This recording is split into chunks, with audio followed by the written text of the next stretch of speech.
After teaching college English courses for almost 15 years, one of my favorite lessons to still teach, and something that my students don't just absolutely hate learning about, is rhetoric.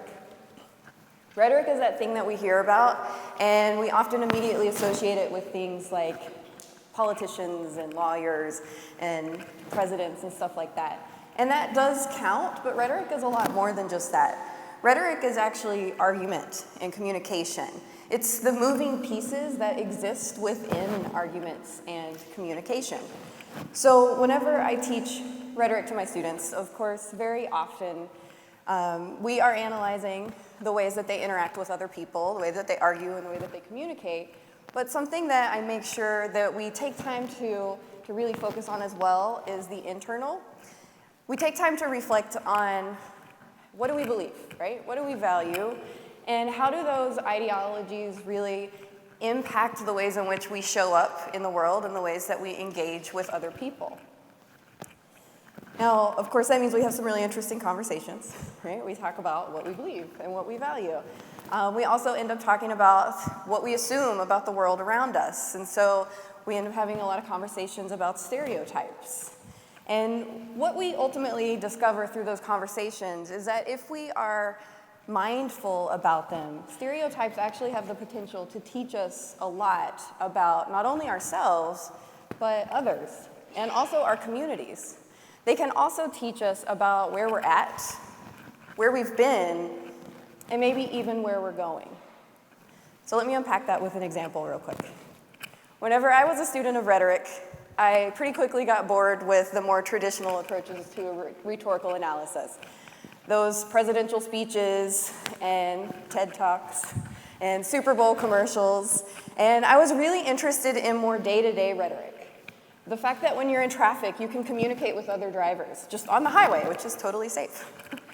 The fact that whenever you get dressed in the morning, sometimes the clothes that you're wearing or your accessories or the way that you wear your hair, it can communicate something about your culture or maybe your passion. And sometimes that happens on purpose, but sometimes it also happens on accident because we're constantly communicating with others, whether we mean to or not. Now, with all research, at some point, you have to narrow down your subject matter, right? As much as we hate to, we've got to narrow it down. And so I ended up really focusing on the rhetoric of bodies, so rhetorical bodies. And I really looked at the female body. And so I researched a lot of different types of female bodies. And one of those types of female bodies was the tattooed American woman in the 21st century. So you may have noticed I have a couple of tattoos. So what happened when I was doing my research is that I ended up learning quite a bit about my own lived experiences. So let me unpack those a little bit for you as well. I've been getting tattooed for 20 years now, which sounds crazy to say out loud. And in those 20 years, the stigma around tattoos and tattoo culture has changed exponentially, for the better. Now, whenever I started getting tattooed, I was getting tattooed in a small town in northeast Texas. You could throw a rock and you'd hit Oklahoma, okay? And I definitely had some positive experiences with when people would see me and see my tattoos and assume things about me, like they thought I was cool and they thought I was tough. I'm not tough, by the way. You can ask my family. But I had a lot of negative experiences as well, actually quite a bit more negative experiences. So for instance, when it came to my job, a lot of times people would assume that I didn't have a job or that I had a hard time getting or keeping a job. Even today, whenever people find out what I do for a living, there's still very often a look of surprise. Right? You're a college professor. Oh, really? Because along with the fact that we make assumptions about, say, tattooed bodies, we also often make assumptions about college professors, right? And what they're supposed to look like, right? Or how they're supposed to act and talk and dress. Something else that happened pretty often, especially in the early days, people would just touch me. All the time. They would just walk right up to me and grab my arm and just, is that real? Did that hurt? Oh my God, it's so pretty. I distinctly remember one time that a grown-ass man walked right up to me and touched my chest. And he wasn't doing it in a sexual way. It was the same way that people walk up to pregnant women and they just can't help themselves. They just try to go straight to touching her stomach. Like, we don't know we're not supposed to touch people without consent. And what was interesting is I would ask my friends about their experiences with this. So whenever I asked my tattooed male friends about what they would do when strangers would touch them, not all the time, but very often, they had no idea what I was talking about. They were like, people touch you? Why aren't people touching me? Like, it's not as great as it sounds. It's really weird. But when I would ask my tattooed female friends, they knew exactly what I was talking about. We'll get back to that. Another thing that people often assumed is that I had low morals. So let's say I would be standing in the cereal aisle at the grocery store, and I would look over and I would see an older woman or a woman with children, and they would look over and they'd see me, and they would see my tattoos, and they would clutch their pearls and scamper off to the next aisle before I could serial kill them or whatever it was they thought that I was maybe going to do to them. So whenever it came to my research, like I said, I learned quite a bit. And so there's two things that I want to share with you guys from my research that really helped contextualize some of those experiences. The first one is about the legality of tattooing. I didn't know until I was doing my research that throughout the majority of the 20th century, tattoos were illegal in America. They were either banned or illegal. New York was known as one of the first states to fully legalize tattooing in 1997. That was just a few years before 9/11. And Oklahoma was the last state to do so in 2007. Now remember, I was a stone's throw from Oklahoma, and I was getting tattooed before 2007. So if I use that information and I really kind of take it and I reflect on my experiences, I might remember a moment when I'm standing in that grocery store aisle and a little old woman looks at me and she gets scared and she wants to go to the other aisle. I can get offended, it can hurt my feelings, I can get defensive or snarky. I got snarky a lot when I was younger. Or I can take a minute and I can try to understand where she's coming from and maybe why she thought whatever it was that she thought and then acted the way that she did. And in all reality, throughout the majority of her life, tattoos were illegal. Whether she knew that or not, some aspect of her experience in the world told her that tattoos equal bad. Tattooed people equal bad. And I know that the world, at least, was telling her that, whether it was actually her personal experience or not.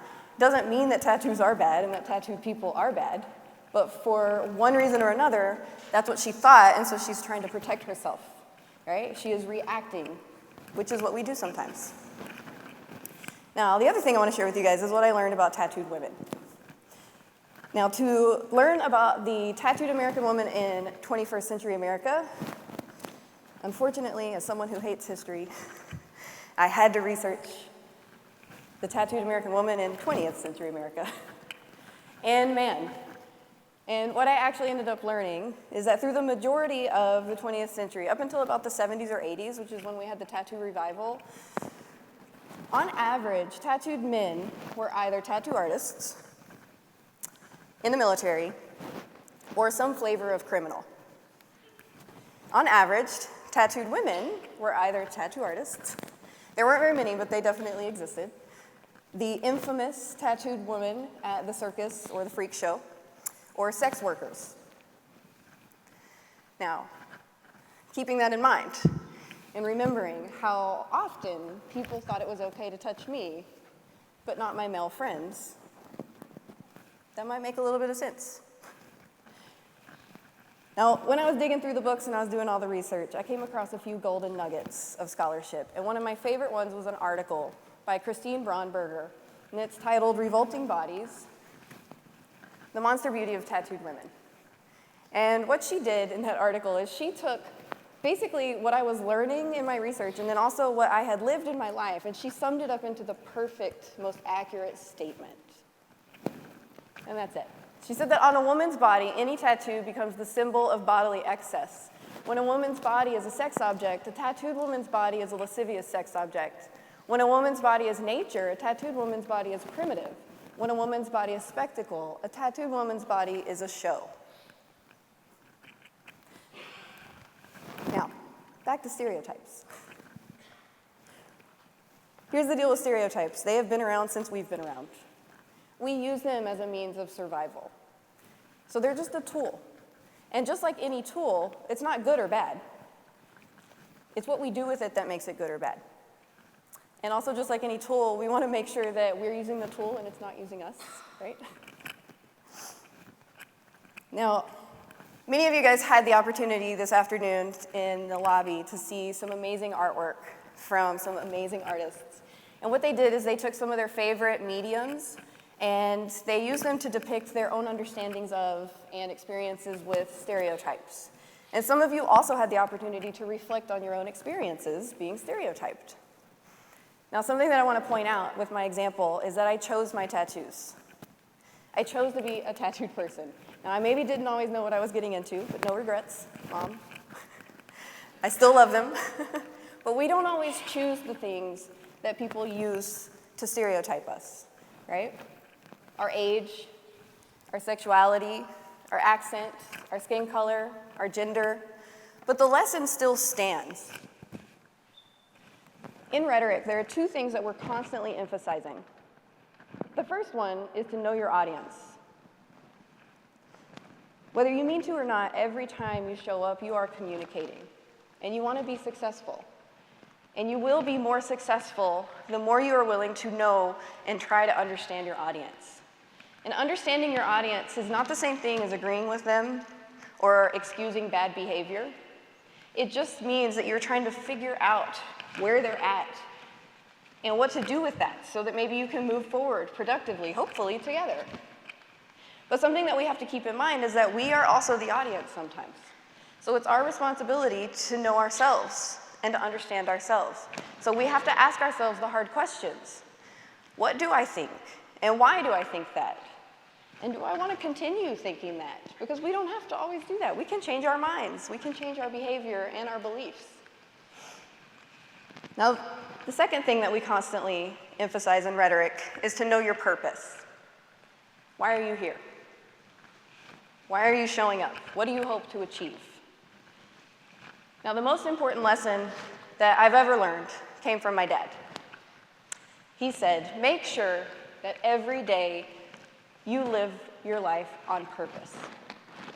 And I've always thought it was interesting that he didn't say with purpose, he said on purpose. Because I think that's an important distinction. He said, make sure every day you're waking up and living the life that you intend to live. Now, I remember that lesson every day, and I also share it with my students, and I'm sharing it with you guys. But I add a little twist to it.